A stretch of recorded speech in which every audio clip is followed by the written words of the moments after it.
in the past 15 years, we grew from nothing to this size.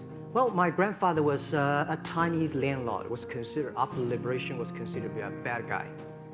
So I know how tough it was when I was a kid. Failed a key primary school test for 2 times, and I failed 3 times for the middle school. You will never believe in Hangzhou, my city, there's only 1 middle school. No middle school accepted us because we were too bad. So I applied jobs for 30 times, got rejected. I went for a police, they said, no, you're not good. I went to even the KFC. When KFC came to China, come to my city, 24 people went for the job. 23 people were accepted. I was the only one guy. I applied for Harvard for 10 times, rejected. And there's no place you can learn English at that time. There's no books, English books. So I went to the Hangzhou Hotel, now called Hangzhou Shangri-La Hotel, because that was the hotel can receive the foreign visitors. So every morning for 9 years, I showed them around as a free guide, and they taught me English. Got the internet in Seattle. And my friend opened a small office, which is like only 10% bigger than this room, and there are a lot of computers in there. What is the internet? He said, search whatever you want. At that time, they used Mosaic, very slow. And I said, I don't use it. I don't want to type because computer is so expensive in China. If I destroy it, I cannot pay. He said, just to search it. So I searched the first word, beer, and I see beers from Germany, beers from USA, beers from Japan, but there's no beer from China. And I say, okay, type the second word is China, no data. So I talked to my friend, why not make something about China? So we made a small, very ugly looking page. We launched it at 9:40 in the morning. 12:30, I got a phone call from my friend. He said, Jack, you got 5 emails. People so excited. Where are you? This is the first time I see a Chinese website on that. How can we can we do something together? So I think this is something interesting. So we should do it. Internet is global. We should have a global name. And a name that, interesting, like at that time, the best name is Yahoo.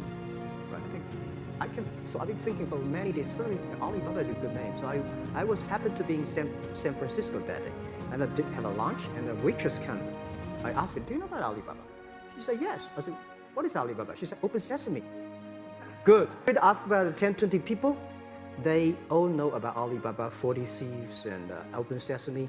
And I think this is a good name. For first 3 years, Alibaba is just like e-marketplaces for information. What you have, what I have, we talk a lot of time, but don't do any business. Because there is no payment. I talk to the banks. No banks want to do it. Banks say, no, this thing never work. So I don't know what to do. Because if I start to launch a payment system, it's against the financial legal laws. Because you have to have a license. But if I don't do it, e-commerce will go nowhere. So then I went to Davos. I listened to a leadership discussion. Leadership is about responsibility.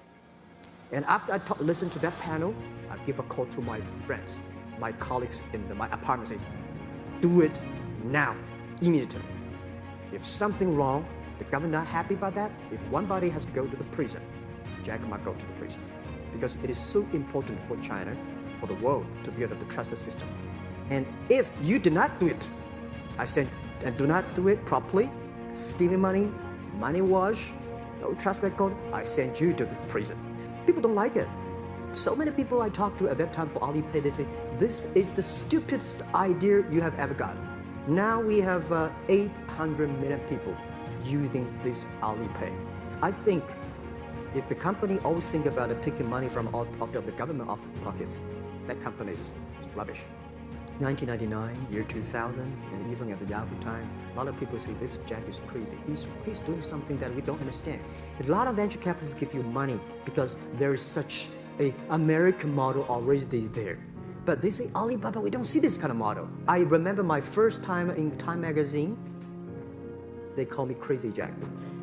And I think crazy is good. We are crazy, but we're not stupid. We know what we are doing. But if everybody agree with me, if everybody believes our idea is good, we have no chance.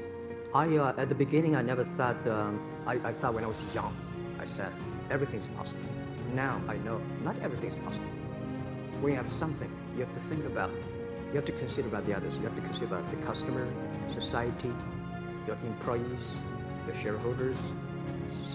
There are so many things that I think if you continue to work hard, there's possibility.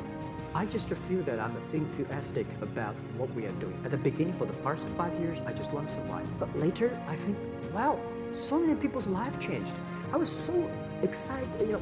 For the first 3 years, we made 0 revenue. But we are so excited to continue to work. You know what happened? I remember many times when I go to restaurant and have dinner, somebody came, when I was trying to pay the bill, the owner of the restaurant came to say, "Sir, your bill is paid by someone."